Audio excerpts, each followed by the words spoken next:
I may not be as big of a rap fan as I am a country or pop fan, but there are some really good rappers and rap songs out there. So it's a real shame that my first video on the genre has to focus on the genre's dark side. If you've seen any of my content, particularly my music playlist, you know exactly what I'm talking about. If not, I'm Laura Youngblood, and welcome to From Laura's Perspective. At least once a week, I post a video essay on a different topic, whether it's music, movies, TV, politics, current events, history, art, literature, or a vlog about my personal life. If that's the kind of channel you like, then mine's the kind of channel you should subscribe to. But enough about that.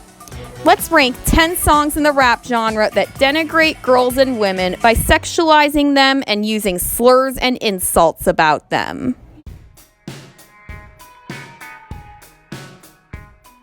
It's only seconds into this 1990 song when Big Daddy Kane is referring to his addressee as bacon and claiming there's something meatier, reducing the woman he's talking about to a mere piece of meat.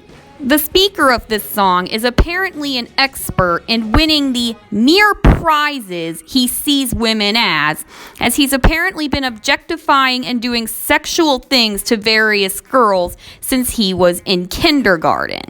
That's how it supposedly is that, as an adult, the speaker can do it right, per the song's title. At one point, the speaker even admits that I treat girls just like pastry, stating outright that he views females as food products rather than sentient human beings. Near the end of the song, Big Daddy Kane claims that after having sex with a woman during a one-night stand, I always end up with them on my shelf, seeing the women he has sex with as something he can disregard once he's done with them.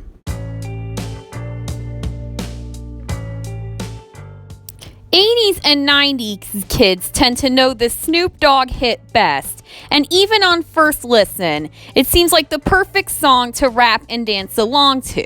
But once you realize what the song is actually about, besides it being overtly sexual, you start to get a yucky taste in your mouth. Like "'Cause I Can Do It Right," Ain't No Fun perpetuates the disturbing idea that once a man is bored of a woman, he can pass her on someplace else like she's a mere object, with lyrics like "there's nothing else to do with it" and "pass it to the homie, now you hit it." The song is essentially about a sexually attractive woman who a man and his friends want to take turns having sex with, then dumping onto one another, either consensually or through rape. And that's not how a loving relationship in which both parties are genuinely loved and cared for is supposed to work. When someone sings a song about lusting after 26 women, each having a name starting with a different letter of the alphabet, it doesn't really come as a surprise that said singer has so many different children with so many different women, even if the song in question is a remake of the 1993 original. It almost seems as if the speaker of this song is trying to, quote-unquote, collect as many sexual partners, or B-words, which, by the way, is being used as a slur as it often is used in rap music, as he can, so to speak. This supposedly heightens his reputation as a macho Don Juan, as he has at least 26 valuable pieces of property to flaunt off in the form of sexually attractive women.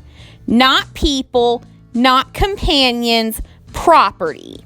And it seems the most valuable service they provide is aesthetic and sexual pleasure, and the speaker is not afraid to call out and shame any said alphabet B word who is sexually promiscuous and or has committed a crime of some sort. Of all the entries on this list, Talk Dirty was probably the most popular in mainstream music, rather than just in the rap genre, at the time of its release. The song is mostly known for its catchy saxophone interludes and references to countries around the world, rather than its sexualization of foreign women. Jason Derulo has generally been considered less of a rapper and more of an electronic and contemporary R&B artist, but for this song, he decided to try his hand at pop rap, qualifying it for this list. The speaker of this song boasts of having had sexual encounters with women in many foreign countries who leave lipstick stamps on his passport. In the chorus, the speaker claims that despite a language barrier that may take place between himself and a sexual partner, her booty don't need explaining, and that all I need to understand is when you talk dirty to me. Any man who really loved a woman from a foreign country, rather than seeing her as simply an inanimate sexual souvenir from his trip abroad, would take the time to learn her first language, help her learn his first language, and stand by her through any issues she may have with her visa or immigration status. And I don't think the speaker of Talk Dirty would be willing to do any of these things.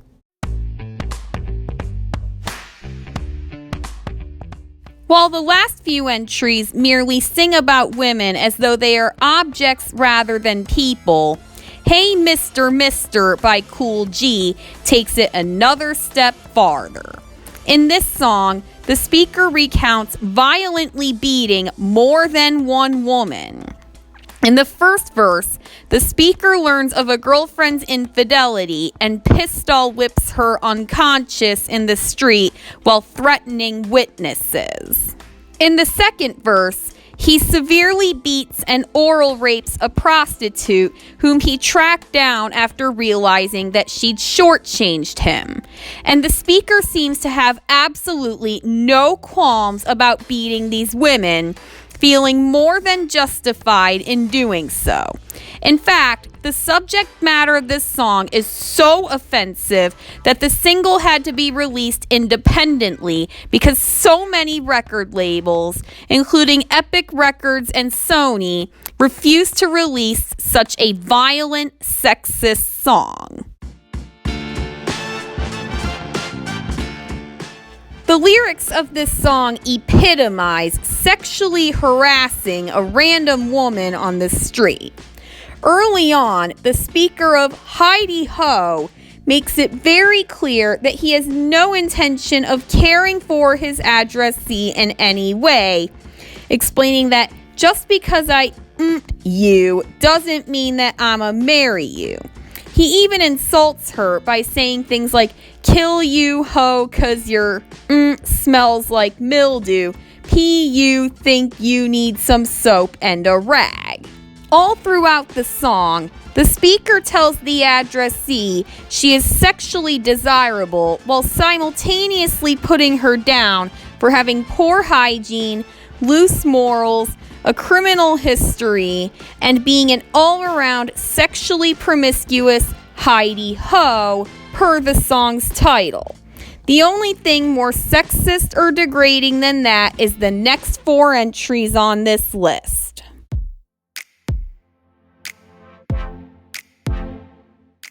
In this song, Eminem joins Akon in catcalling, hitting on, and objectifying a woman referred to early on as that lady. In the chorus, Akon is practically ordering this woman to smack that and do other acts of sexual submission, such as give me some more and step in the club wardrobe intact. It's revealed that she is a stripper the guys are exploiting with the lyrics, pedicure, manicure, kitty cat claws, the way she climbs up and down them poles, looking like one of them putty cat dolls. All of these lyrics and more make very clear that Akon and Eminem see this woman as nothing more than an object of sexual desire, and some even suggest the desire to commit acts of sexual assault and harassment. Although this song was never released as a single, the final track off of Dr. Dre's debut solo rap album, The Chronic, was a pretty big underground hit. The title itself puts women down by calling them the B word and claiming that they are nothing other than promiscuous creatures used for pleasuring and entertainment, and the lyrics further reinforce this notion. Upon the song's release, female listeners actually claimed that this song was even more misogynistic than the average rap song, as it scorns all women, whereas most other rap songs supposedly scorn one specific type of woman. And who can blame these listeners? The song uses slurs such as the B word and hoe, not merely as playful terms of endearment, as they often are, but as an insult, claiming that all women fit into this category and therefore should never be loved or trusted, and maybe even ought to be taught a lesson in the form of physical or sexual abuse.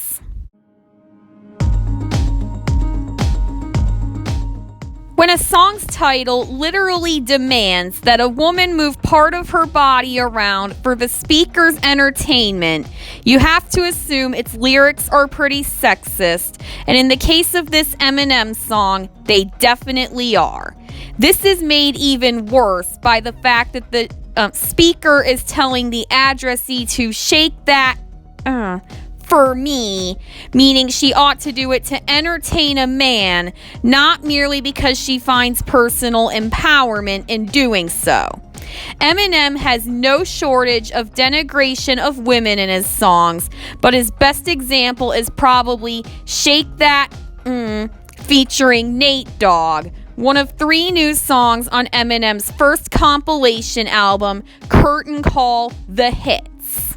The woman being told to shake that is dancing on a pole, a situation in which men objectify women constantly. The song is full of sexist lyrics and scenarios, but the worst one is probably "Let me tell you how I made her leave with me" conversation and Hennessy. Not only does this man feel the need to make a woman leave with him as if he was somehow in charge of her, but he gets her drunk on Hennessy in order to get her to come home with him and have sex, which is technically and legally considered rape.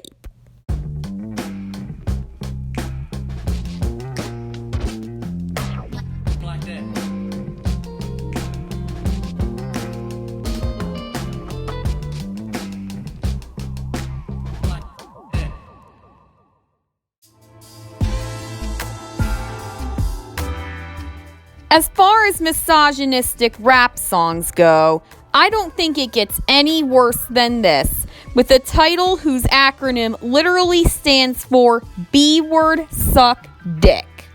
All throughout the song, the speaker refers to his addressee as the B-word and means it in a rude, condescending way and uses no terms of endearment or equality whatsoever.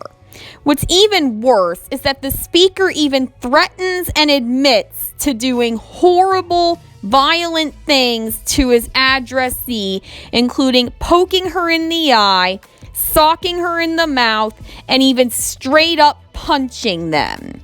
That is domestic abuse, a very serious form of misogyny that is illegal yet pervasive. And it is a serious problem that rap songs such as this not only make light of, but actually encourage.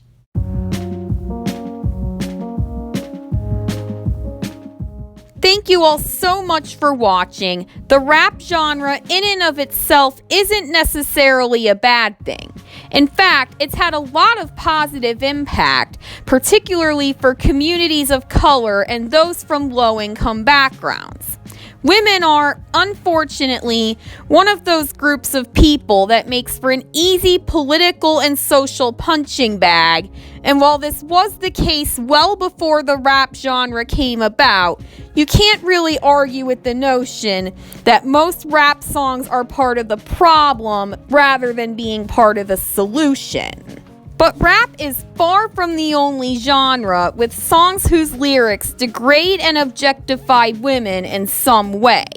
In fact, I don't think there's one single genre that doesn't have any of these kinds of songs.